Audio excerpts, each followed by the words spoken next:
Ini salah satunya contoh tanaman anggur yang bisa berbuah besar. Bagi teman-teman yang merawat tanaman anggur dan mempunyai tanaman anggur tandanya itu besar, berarti dia mempunyai karakter buah yang besar.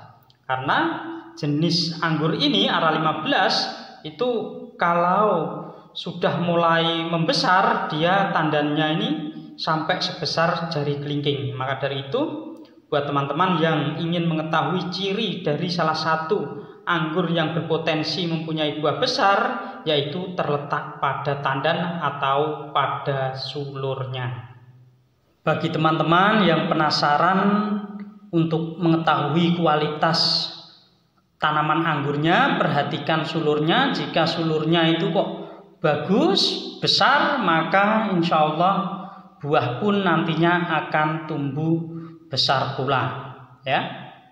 Perhatikan di tangkai atau di perkembangan sulurnya. Di video ini semoga bisa memberi gambaran buat teman-teman, terutama bagi pemula yang lagi menanam tanaman anggur di rumah, agar tidak terlalu penasaran, jadi sudah punya bayangan tersendiri.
Assalamualaikum warahmatullahi wabarakatuh. Berjumpa lagi bersama saya, petani hidroponik Comal. Pada video kali ini saya ingin menjawab berbagai macam pertanyaan yang dikirim pada komentar video kemarin. Ada salah satu pemirsa yang menanyakan bagaimana caranya agar cabang tersier tumbuh merata seperti ini, ya. Agar cabang tersiernya tumbuh merata dan menggunakan pupuk apa. Nah, pada video kali ini nanti saya akan menjawab 3 pertanyaan sekaligus. Yang pertama, bagaimana cara agar cabang tersier pada tanaman anggur kita itu tumbuh merata, dan juga sekaligus dengan bagaimana cara pemupukannya, ya. Untuk mendapatkan agar cabang merata, maka kita harus memperlakukan tanaman tersebut, yaitu memberhentikan cabang-cabang tersier yang sudah menjulur lebih dulu atau panjang terlebih dahulu, sehingga kita potes untuk memperlambat nutrisi yang mengalir pada cabang yang terlalu subur. Bertujuan yaitu nutrisi mengalir pada cabang-cabang yang tumbuhnya ketinggalan. Nah, ini saya pangkasi ujungnya agar berharap yang ketinggalan itu segera menyusul. Yang saya jadikan contoh yaitu anggur ini, anggur MF, ya. Anggur MF nanti akan saya buahkan di sini. Saya potong merata.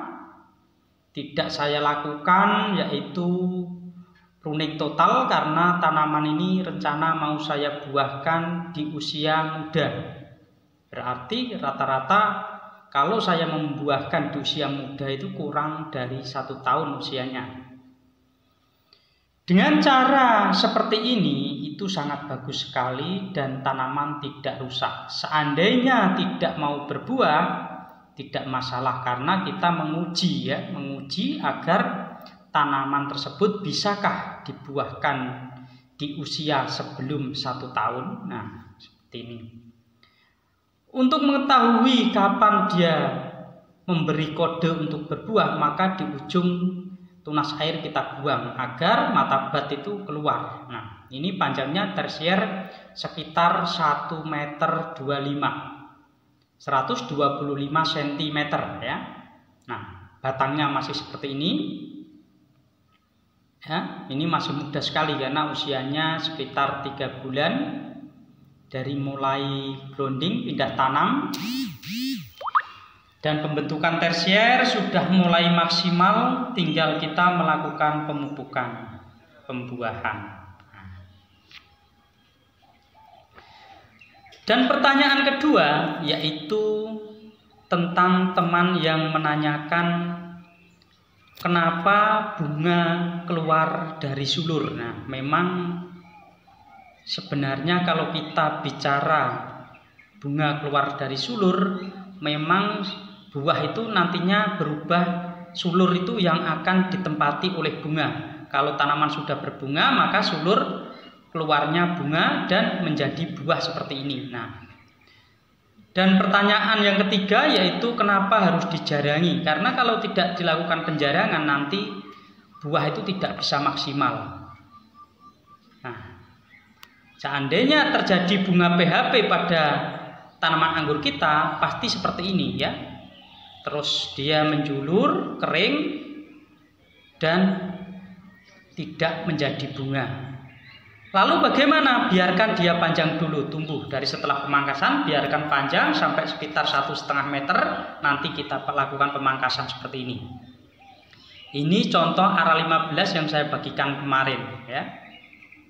Dan saya menjawab sudah 3 pertanyaan, dan nanti akan saya lanjutkan pada cara pemupukannya. Tetapi ingin saya jelaskan pada teman-teman, ciri-ciri anggur yang mempunyai karakter buah besar yaitu terletak pada tangkai tandan atau tangkai sulur ya. Kalau tangkai tandannya besar, dia mempunyai kualitas ciri khas buah yang besar. Tetapi jika tandannya itu kecil, maka dia tidak bakalan mempunyai ciri khas buah besar. Maka dari itu, untuk sebagai patokan adalah sulurnya. Kalau sulurnya batangnya itu besar, panjang, oh nanti dia mempunyai karakter buah besar dan panjang. Nah, contohnya seperti ini.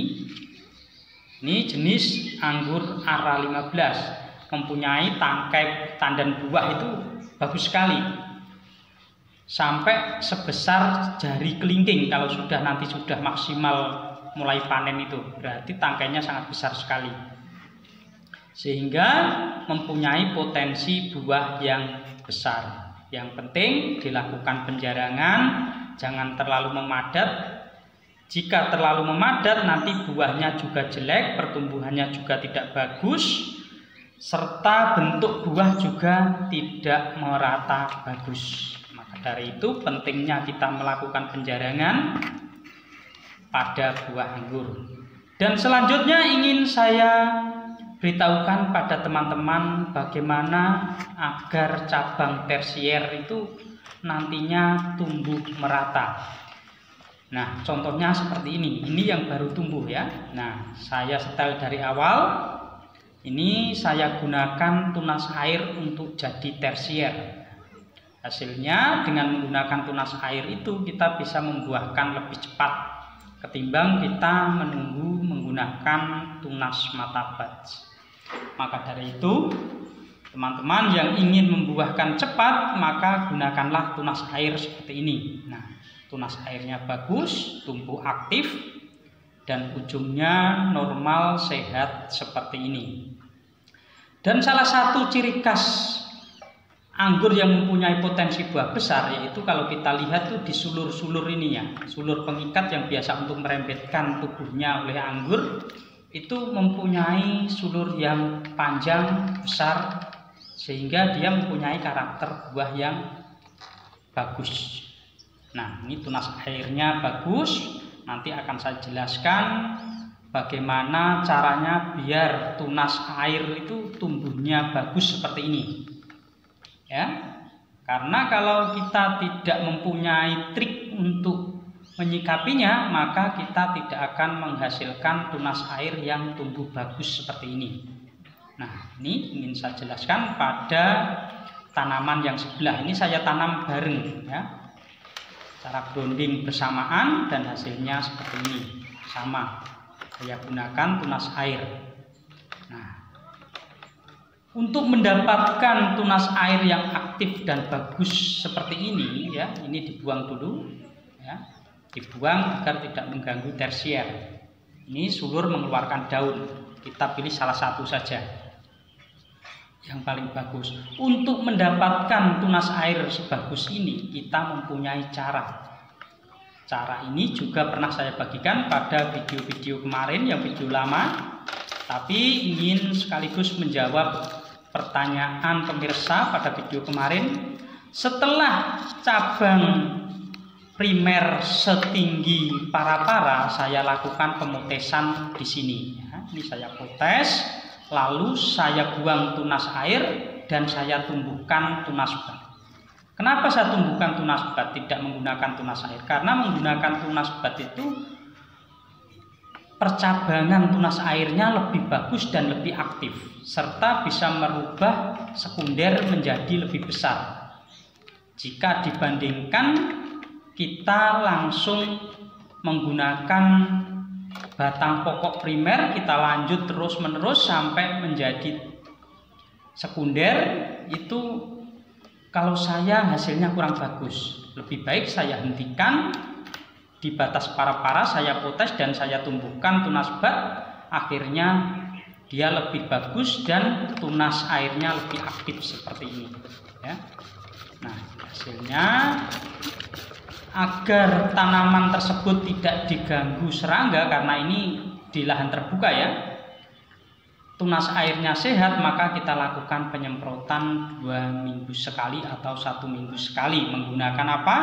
Menggunakan fungisida yang kita campur dengan insektisida, bertujuan agar tunas air yang tumbuh itu tidak terserang trip atau terserang jamur lainnya. Dan bagaimana cara melakukan pemupukan? Nah, ini saya bahas lagi untuk menjawab pertanyaan di video kemarin.